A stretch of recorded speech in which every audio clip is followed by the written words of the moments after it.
ছবিখনটো মই কেনেকুৱা দেখিছোঁ মই কোৱাটো বৰ ঠিক নহ'ব, সেইটো আপোনালোকে চিন্তা কৰিব। কাৰণ মই এইবাৰ ৰাইজৰ দ্বাৰা মানে ৰাইজৰ আহ্বানক্ৰমে মই এইবাৰ প্ৰতিনিধিত্ব মই আগবঢ়াইছোঁ। গতিকে তিতাবৰ সমষ্টিৰ পৰা নিৰ্দলীয় বিধায়ক হিচাপে ভাস্কৰজ্যোতি বৰুৱাক তিতাবৰৰ ৰাইজে অৱতীৰ্ণ কৰাইছে। গতিকে বিধায়কক জিকোৱাৰ ভাস্কৰজ্যোতি বৰুৱাক জিকাই পুনৰবাৰ বিধায়ক বনোৱাৰ দায়িত্বটো আমাৰ তিতাবৰৰ ৰাইজৰ সঁহাৰি মই এতিয়ালৈকে যথেষ্ট মই ভালেই দেখিছোঁ। কাৰণ ৰাইজ যথেষ্ট স্বতঃস্ফূৰ্তভাৱে ওলাই আহিছে।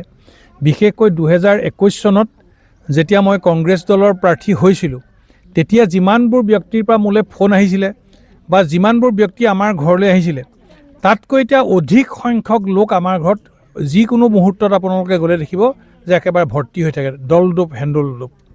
গতিকে কি সূচাইছে মই সেইটো আপোনালোকে নিজেই বুজিব। এইটো আচলতে ভাস্কৰজ্যোতি বৰুৱা বনাম কোনোবা এইটো মই নহয়, এইটো তিতাবৰৰ ৰাইজ বনাম যাৰ নামেই আপুনি লওক। তিতাবৰৰ ৰাইজ বনাম যাকে লওক আপোনালোকে, মই নকওঁ মুখেৰে।